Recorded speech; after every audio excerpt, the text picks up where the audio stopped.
Hello, once again, welcome back. If you have been here before, you know this. If you are new here, my name is Kara, and I use this YouTube channel to document a 1-year-long low-buy project. This helps me to keep a very tight budget, which is helping me to pay off my student loans as fast as possible.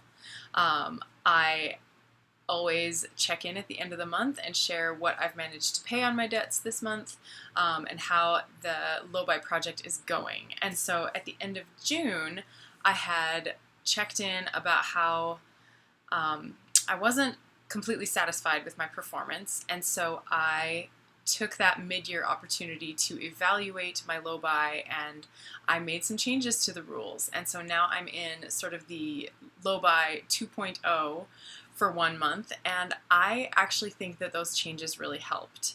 I didn't fulfill them perfectly, but I could tell they were helping, and the exceptions I chose to make were much more considered than they had been in the previous months. So I think that's a win.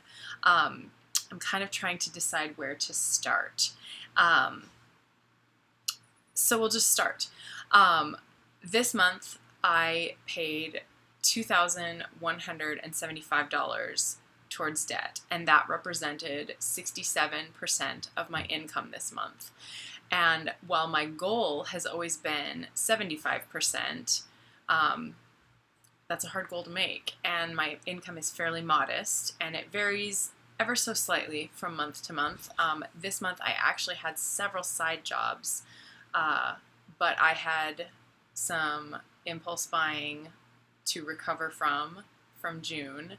So a lot of those side gig monies ended up actually paying the credit card bill that I racked up last month. So there was part of what I was assessing last month and realizing my habits and my lack of keeping my low buy rules needed to be evaluated. And so I had to deal with the damage from last month, but I incurred less damage this month and managed to make a nice big hefty payment on my debt. And even though I didn't use my goal percentage of income, it was a nice big payment. And speaking of the percentage of income, never making 75% has really bothered me, because I like ambitious goals and I usually accomplish them. So that has been frustrating to me all year long, that only once have I actually made my goal of using 75% of my income. And so I did a breakdown of things that I need to spend money on through the month. What are my fixed expenses? And I did this against the amount of income that I can count on. And that's the amount of income I can count on when, not if, but when hazard pay at my work ends. And right now I'm very fortunate because I still have hazard pay. It's a nice $2 an hour bump.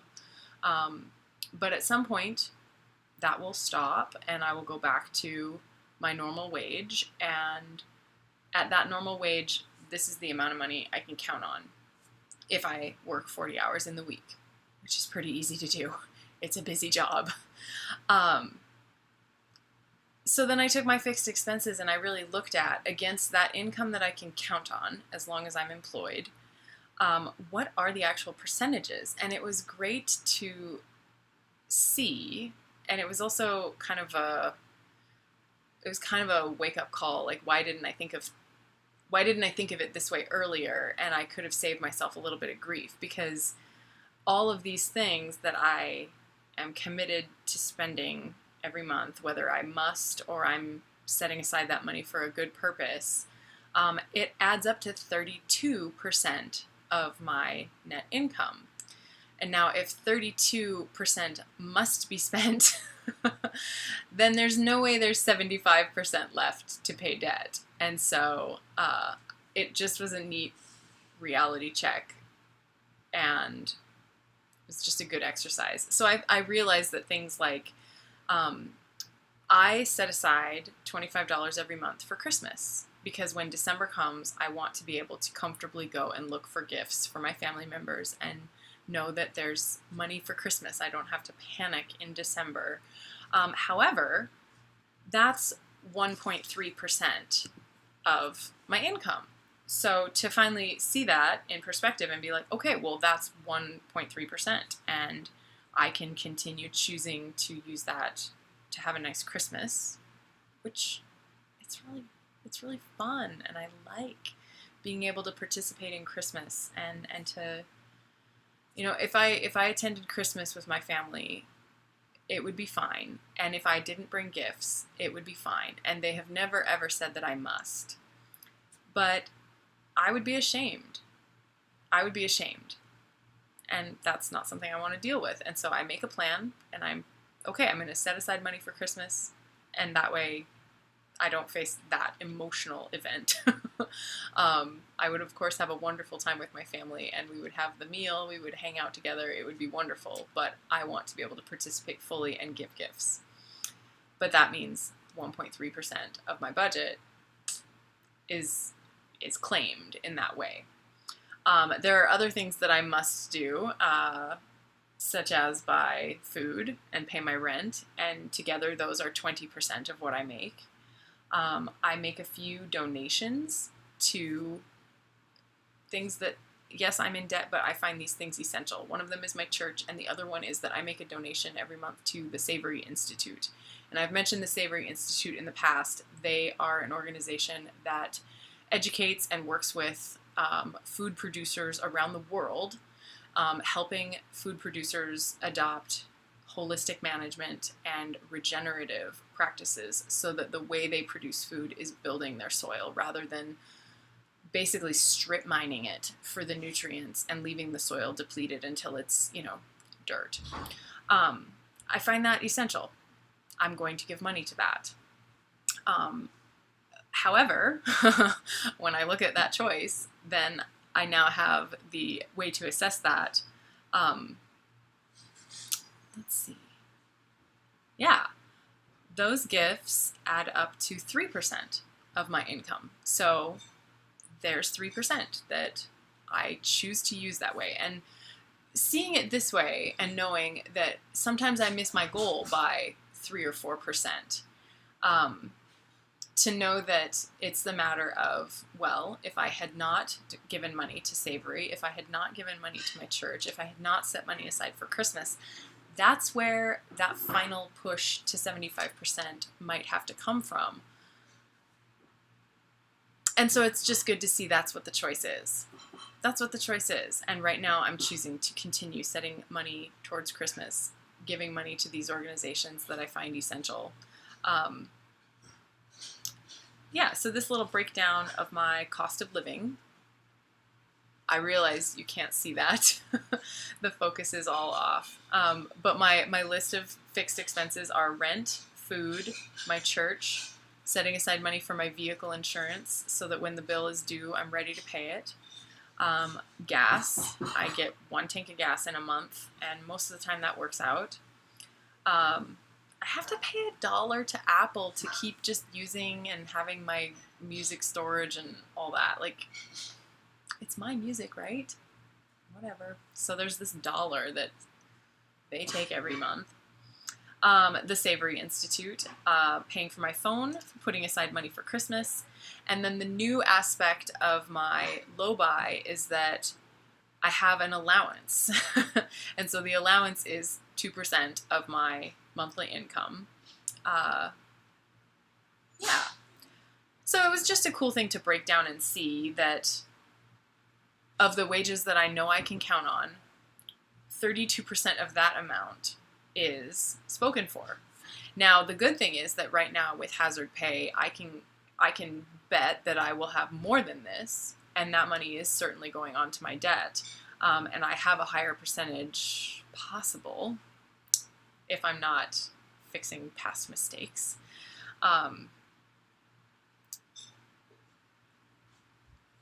Don't know how that sentence was going to end. So 32% of my income is spoken for, which means that my goal of using 75% is perhaps unrealistic if I'm going to keep making these costs the priority that they are. And that's it's just another way to clearly see the choices before me with every dollar. What am I going to do with it? And is that exactly what I really want to do with it? Right now, I guess this is what I really want to do with it. So maybe I should be assessing that goal of 75% and just scale it back to 70. I don't know, but I'm still pleased with how July went, and being able to pay 67% of my income onto debt is great.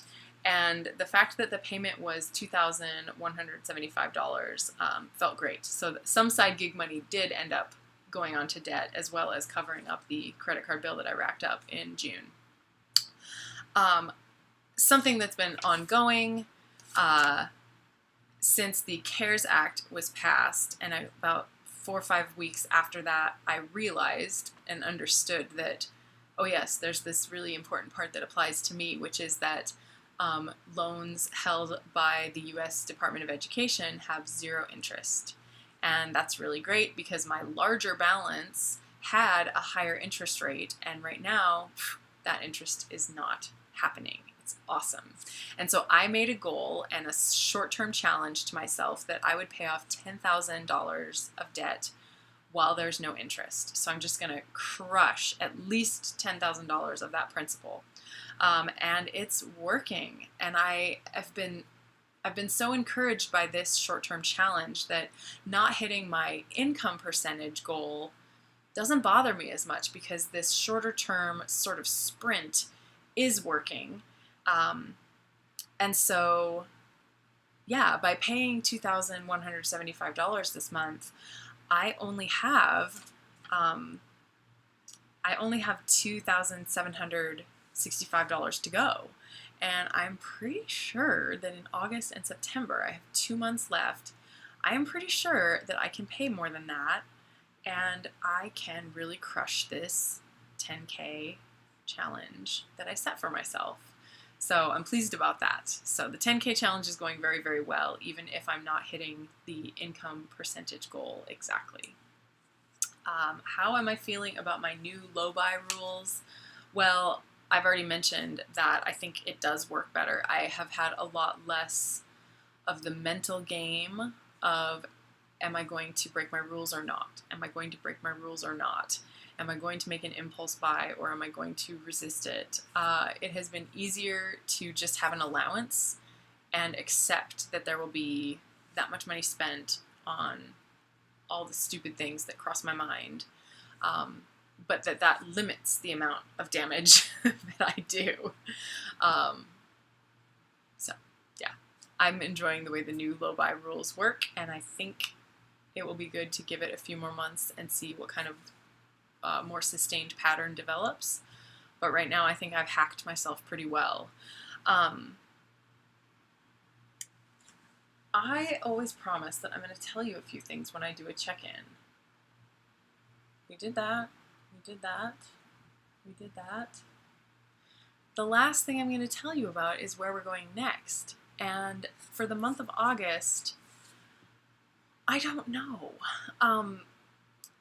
This has been a difficult summer for me. My work is excessively busy, and I'm tired in the evenings, and this is the second week in a row now I've procrastinated making this video for as long as I possibly can. I am just kind of exhausted, and so I haven't really thought about August. I haven't thought about what kind of theme. I haven't thought about topics I'm interested in talking about. I don't know what I'm going to talk about every week in August.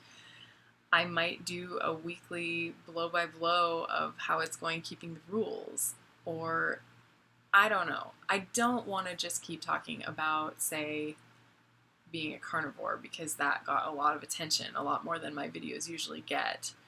But I'm not here to suddenly have a carnivore-oriented YouTube channel. I want this to be about my low-buy and my journey out of debt. Perhaps I will tell a few more stories about getting into the debt and how I, maybe in a little more detail, came to myself and realized what kind of problems I was creating for myself, and how the switch to this laser-like focus on it came about. But I don't really know what's going to happen in August. And honestly, when you look out the window every morning or read the news, no one knows what might happen in August. So that's what's going on in July. I'm pretty pleased with how things are going, and I will see you